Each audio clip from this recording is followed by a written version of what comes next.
최고위원회의 시작하겠습니다. 어제 우리 당은 당에서 직접 7곳 그리고 광역단체 후보자가 4곳 그래서 총 11개 광역단체에 대해서 선거 소청을 접수했습니다. 그리고 국민의힘이 위원장을 맡는 국정조사 특위도 출범합니다. 국민 여러분께서 힘을 모아주신 덕분에 참정권 박탈 사태 원인과 책임을 규명할 첫걸음을 내딛게 됐습니다. 이제 특검입니다. 지난 대선 투표함에서 과거 총선과 지방선거 투표용지가 나왔습니다. 이번 선거에서도 이렇게 실종된 표가 얼마나 될지 모릅니다. 번호표를 받고도 투표를 못한 유권자들이 확인됐습니다. 번호표조차 못 받고 투표를 포기한 유권자는 헤아릴 수도 없을 것입니다. 이런 사태를 부른 주범들 가운데 가장 큰 책임을 져야 할 사람이 바로 중앙선거관리위원회의 막강한 권력자, 유일한 상임위원 위철환입니다. 그런데 수사를 받아야 할 사람이 지금 선관위원장 대행을 맡고 있습니다. 이재명의 밥 친구라서 합수본은 손도 못 대고 있습니다. 이런 상황에서 어떻게 합수본을 믿고 수사를 맡길 수 있겠습니까? 이 순간에도 위철한 지휘 아래 증거를 인멸하고 있을지도 모릅니다. 국민의힘 추천 특검에게 진상규명과 책임자 처벌을 맡겨야만 하는 이유입니다. 그래야만 국민이 납득할 수 있는 결과를 내놓을 수 있을 것입니다. 올림픽공원의 청년과 시민들은 개표소의 투명한 공개와 그 안에 있는 투표함의 수개표 공개 검증을 요구하고 있습니다. 결코 어려운 요구가 아닙니다. 정치가 나서서 이 문제부터 적극적으로 해결해야 합니다. 중앙선관위가 그리고 서울시 선관위가 이에 대한 답을 내놓아야 합니다. 그런데도 경찰은 시민들을 향해 패가 망신을 겁박했습니다. 시민을 대신해서 항의하러 찾아간 우리 당 국회의원들에게 오만한 자세로 일관하고 보좌진을 폭행하기까지 했습니다. 만약 경찰이 이재명의 명을 받들어 강제 해산에 나선다면 훨씬 더 큰 국민적 저항에 부딪힐 것임을 엄중히 경고합니다. 재선거 실시 문제도 소청과 재판에만 맡겨서는 안 됩니다. 국정조사와 특검을 통해 문제가 발견된 이후에는 그때 가서 무엇을 하려 해도 늦을 것입니다. 특별법을 도입해서 정치적으로 해결해야 합니다. 국민적 요구인 선관위 개혁과 선거제도 개혁도 시급한 과제입니다. 91.6%의 국민이 중앙선관위에 엄중한 책임을 물어야 한다는 여론조사 결과가 나왔습니다. 52.7%의 국민은 사전투표 폐지에 동의하고 있습니다. 전자투표같이 국민정서와 동떨어진 소리를 할 때가 아닙니다. 선거의 공정성과 투명성을 높일 방안을 찾아야 합니다. 국민이 선거를 믿지 못하면 민주주의는 존립할 수 없습니다.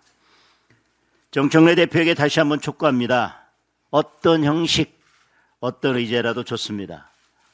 만나서 논의합시다. 국민의힘은 이번 참정권 박탈 사태의 진상을 철저하게 규명하고 국민이 믿을 수 있는 선거 제도를 만드는 데 모든 힘을 쏟겠습니다. 노동 현안과 청년 정책 관련된 말씀을 드리겠습니다. 이제 정의선 회장이 구내식당 급식업체 근로자들과 마주 앉아 임금 교섭을 하는 모습을 보게 될 것 같습니다. 노동위원회가 현대자동차와 하나오션에 대해 구내식당, 경비, 청소 등 하청업체 근로자들과 직접 교섭에 나서야 한다고 결정했기 때문입니다.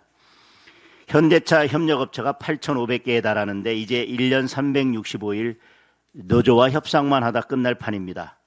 수많은 기업들이 똑같은 현실에 직면하게 될 것입니다.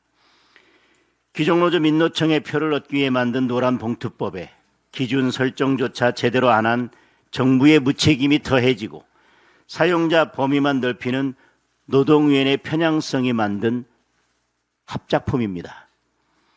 노동계는 한술 더 떠서 내년 최저임금 12,000원을 요구하고 있습니다.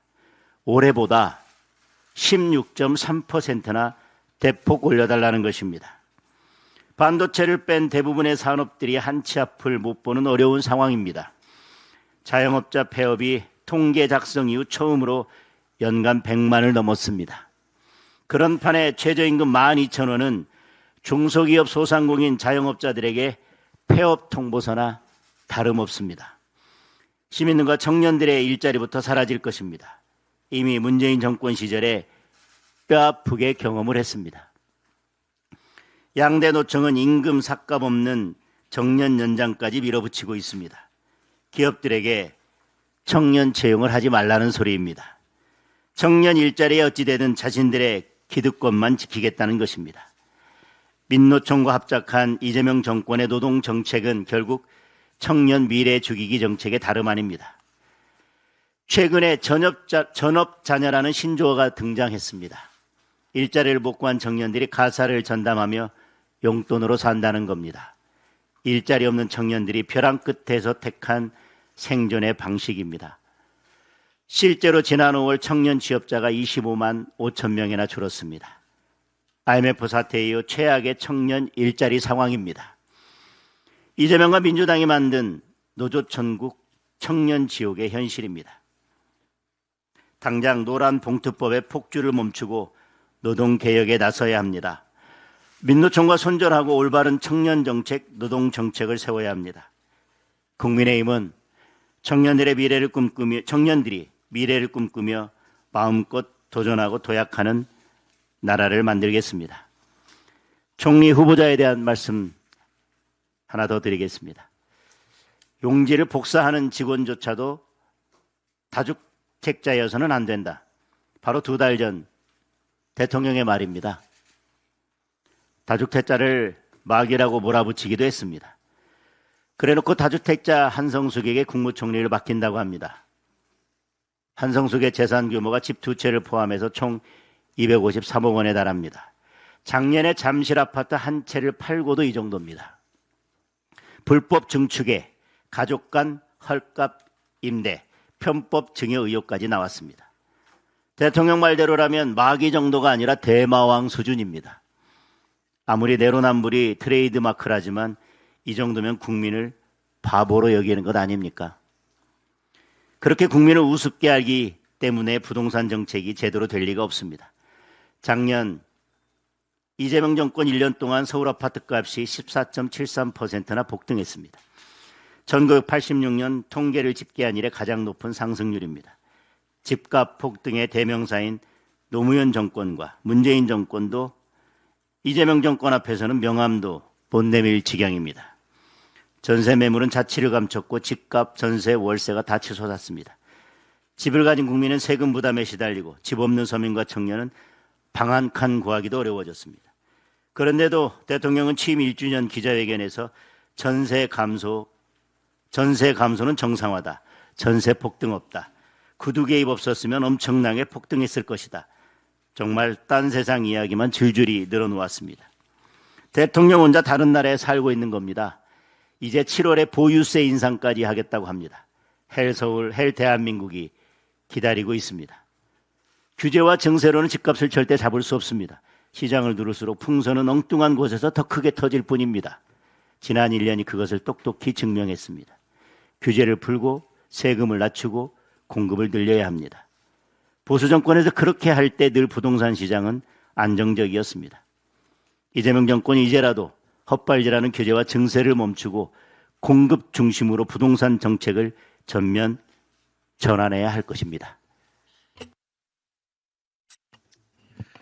이재명 대통령은 취임 1주년 기자간담회에서 6.3 지방선거 결과에 대해 국민의 경고라고 했습니다. 그러자 정청래 더불어민주당 당대표 역시 진심 어린 반성은 크게 기대하지는 않습니다. 하지만 법사위원장직을 제자리로 되돌려 놓는 것은 최소한의 반성입니다. 관례대로, 전통대로 법사위원장직을 원내 제2당에게 돌려놓는 것이 국회 정상화의 첫걸음입니다. 하지만 어제 더불어민주당과의 2+2 회동을 통해 법사위원장을 움켜쥐겠다는 더불어민주당의 입장을 확인했습니다. 대단히 실망스럽습니다. 법사위를 포기하지 않는다면 이재명 대통령과 정청래 대표의 반성 메시지는 허울 좋은 대국민 기만일 뿐입니다. 법사위원장직을 포기하지 않겠다는 것은 공소취소특검법 강행 처리를 포기하지 않겠다는 뜻입니다. 법사위원장직을 지고서 공소취소특검법을 일방 처리하거나 법사위에서 검찰을 겁박하는 방식으로 반드시 공소취소를 이루어내겠다는 것입니다. 우리 국민은 지방선거를 통해 공소취소는 안 된다는 강력한 경고를 던졌습니다. 그럼에도 지방선거로 분출된 국민의 경고를 듣지 않겠다는 뜻입니다. 법사위가 제자리로 돌아오지 않는다면 후반기 국회의 정상화는 난망하고 법사위를 앞세운 이재명 정부의 입법 독주도 계속될 것입니다. 이에 국민의힘은 원구성 협상의 대전제는 법사위를 제자리로라는 것이라는 것을 분명히 말씀드립니다. 이상입니다. 예, 최고위원 신동욱입니다. 어제 아침에 기자 몇 분으로부터 전화를 받았습니다. 서울경찰청을 저희가 찾아갔을 때 서울청 경비부장이 저희 보좌진을 폭행한 문제 관련해서 질문이 있다라는 내용이었고, 그 질문의 요지는 국회의원들이 경찰들을 먼저 폭행했다고 하는데 그런 일이 있느냐라는 것이 질문이었습니다.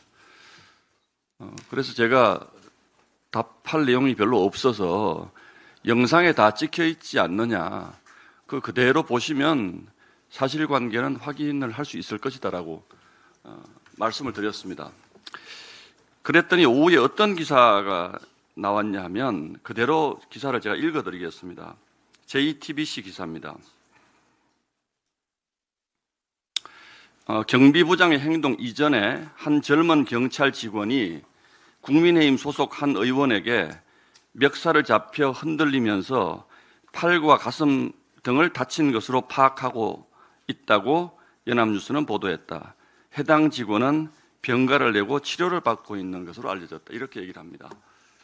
그저께 밤에 서울경찰청장으로부터 저에게 전화가 왔습니다.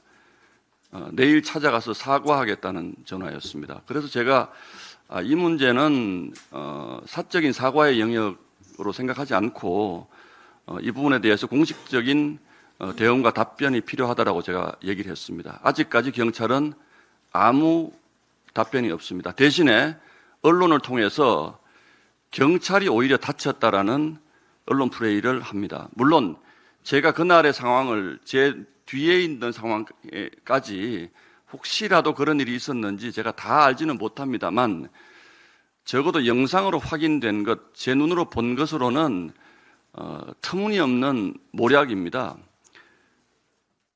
그러면 서울경찰청장에게 다시 묻겠습니다.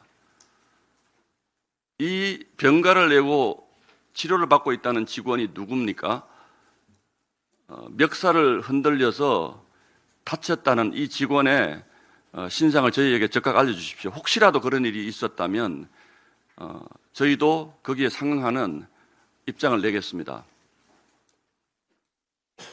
본인들이 한 자, 혹시 그 멱살을 잡혔다는 경찰이 저희 보좌진에게 폭력을 휘두른 경비부장을 얘기하는 것입니까? 그 폭력을 막는 과정에서 저도 그 경비부장의 팔목을 잡았고 또 함께 간 많은 의원들이 몸으로 그 경비부장을 막았습니다. 그건 화면으로 그대로 드러나 있습니다. 그런데 그 경찰이 누구인지 밝히지 못하면 어제 경찰이 당시 영상을 통해서 확인한 경찰이 멱살을 잡혔다는 그분이 누군지, 병가를 내고 치료 중이라는 그분이 누군지 못 밝힐 이유가 없다라고 생각합니다.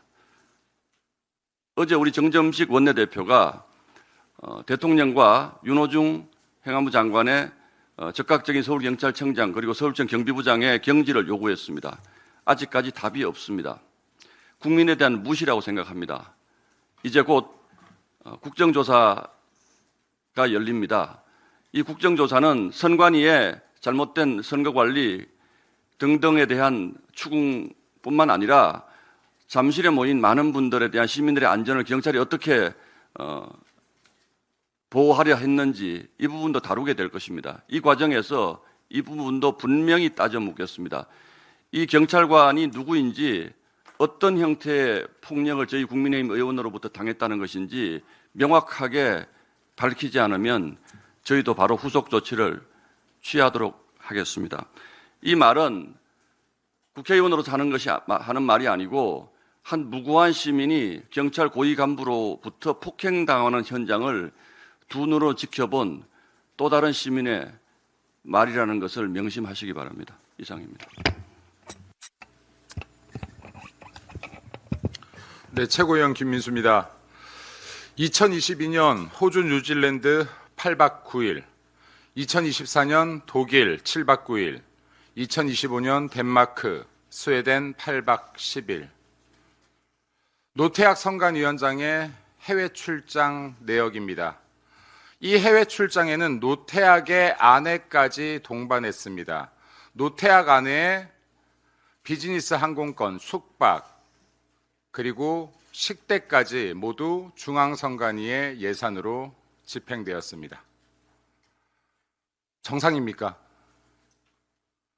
이야말로 중앙선관위가 가족회사라는 증거 아니겠습니까?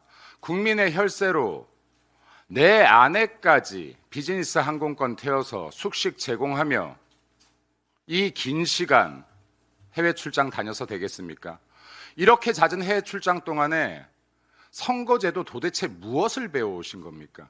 무엇을 배워왔길래 투표지조차 부족한 이런 지방선거를 만들어내고 있습니까? 우리 국민들께서는 선관위의 부정취업을 기억하고 있습니다. 부정취업도 가능했던 선관위, 부정출장도 가능했던 선관위, 과연 선거라고 부정이 없었을지 이제는 의심이 갑니다. 선관위, 그야말로 특검 꼭 해야 되는 집단 아니겠습니까? 선관위의 특검을 막는 자 역시 공범이라고 생각합니다. 선관위 특검합시다. 6.3 지방선거, 재선거 실시합시다. 한 가지만 더 이야기하겠습니다. 기계적 상소 간행이 국민에게 고통을 준다. 항소나 상고를 제한할 필요가 있다. 2005년 12월 이재명의 말이었습니다. 국민 파리를 하고 정작 무죄가 된 사람들을 잠시 언급하겠습니다. 민주당 전당대회 동봉투 사건 상고 포기로 송영길이 무죄가 되었습니다. 서해 공무원 항소 포기로 박지원 등이 무죄가 되었습니다. 이재명이 연루된 대장동 위례 사건 항소 포기로 관련된 민간업자들이 무죄가 되었습니다. 이렇게 항소 포기를 강조했던 이재명과 민주당이 왜 대장동 항소 포기에 반발했던 정유미 검사장의 좌천성 인사를 처분해달라는 취소 1심 판결에 항소하는 것을 지켜보고 있습니까?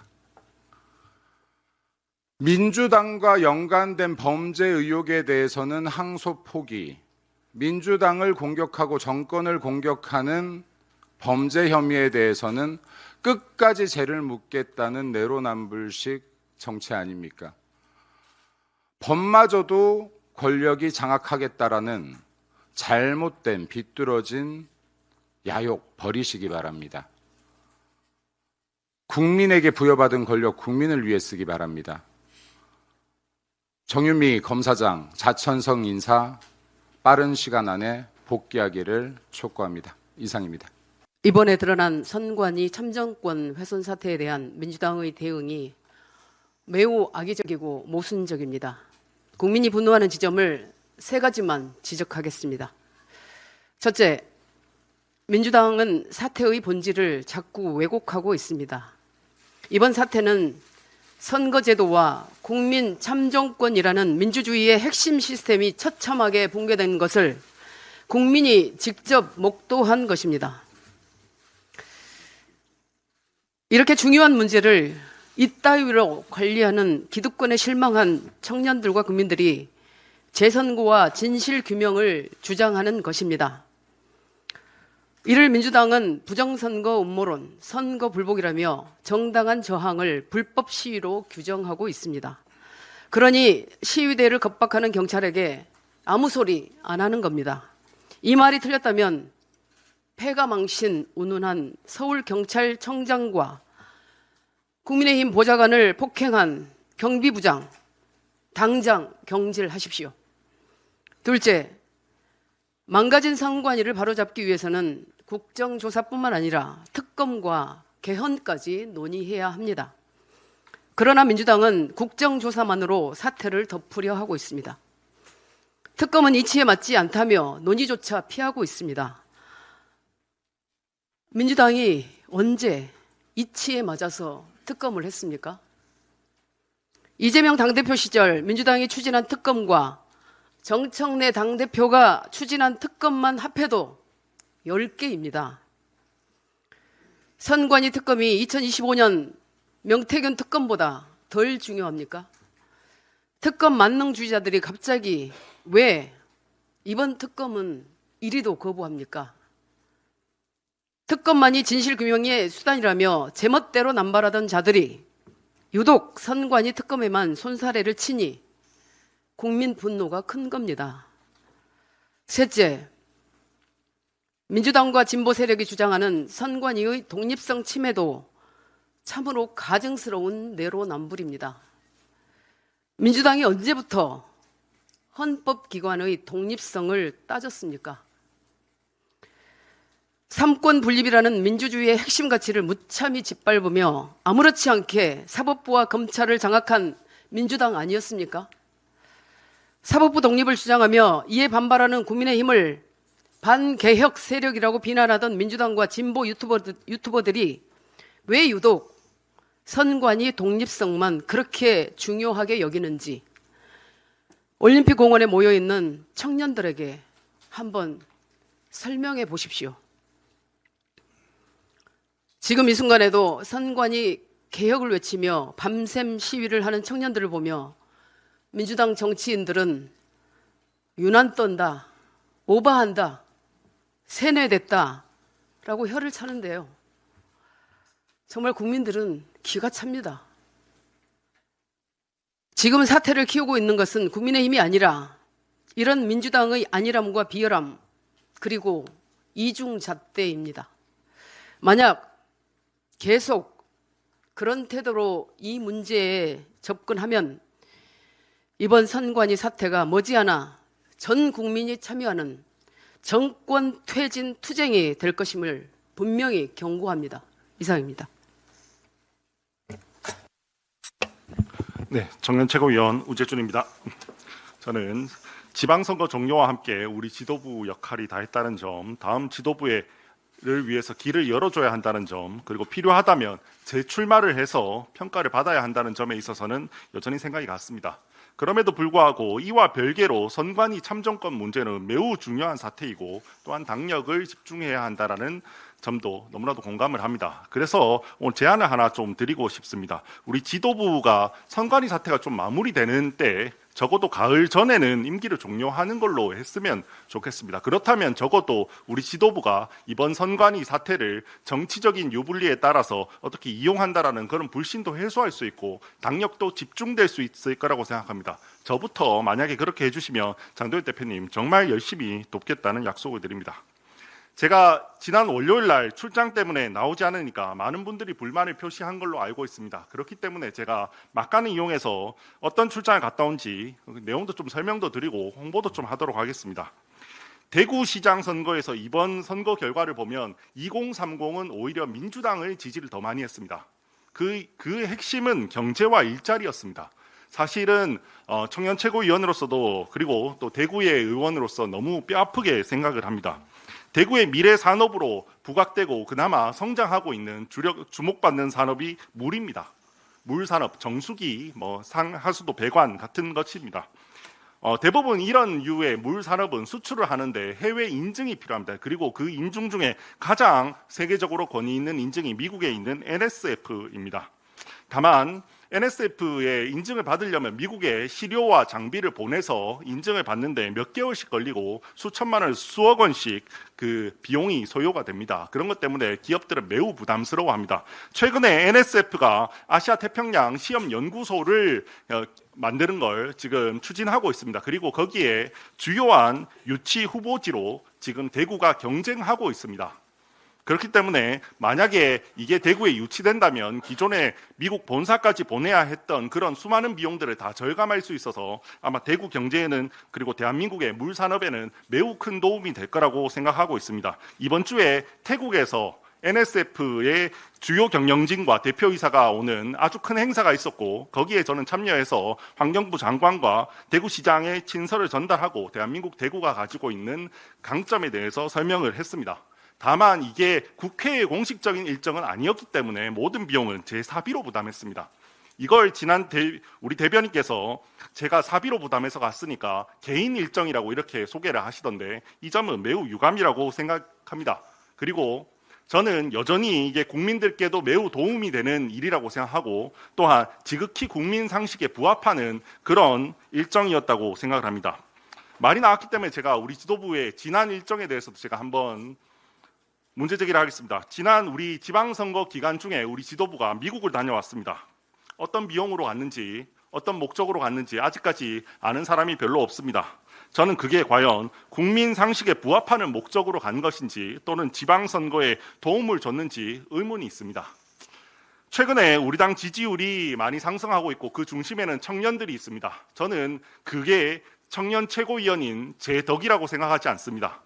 마찬가지로 지난 지방선거에서 우리 지도부의 적절한 역할, 기여에 대해서도 저는 겸손하게 생각해야 한다고 생각합니다. 이상입니다.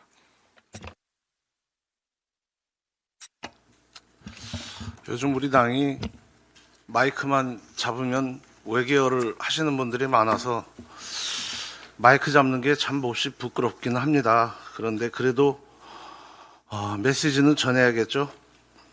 1913년 6월 영국 옥스포드 대학에서 영문학을 전공한 에밀리 데이비스는 여성의 투표권을 얻기 위해 국왕 조지 5세의 달리는 말에 기꺼이 몸을 던졌고 중상을 입은 그녀는 4일 후에 세상을 떠납니다. 그 후 여성 참정권자들은 조롱과 폭행, 엄청난 탄압을 겪어야 했고 그 과정에서 수많은 여성이 목숨을 잃지만 결국엔 1918년 참정권을 얻게 됩니다. 미국에서도 1965년 3월 마틴 루터 킹 목사와 흑인들이 엘라베마주 셀마의 다리에서 참정권을 요구하는 시위를 벌이다가 경찰에 의해 피해 일요일이라는 무자비한 폭력을 겪어야 했습니다. 1994년 남아프리카 공화국에서는 수십 년간의 인종차별 체제가 무너진 후 생애 첫 투표권을 얻은 국민들이 단 한 장의 투표용지를 손에 쥐기 위해 수 킬로미터씩 끝없는 줄을 서며 감격의 눈물을 흘렸습니다. 이처럼 우리가 누리는 한 장의 투표용지는 단순한 종이 조각이 아니라 수많은 이들의 희생과 맞바꾼 국민 주권의 상징입니다.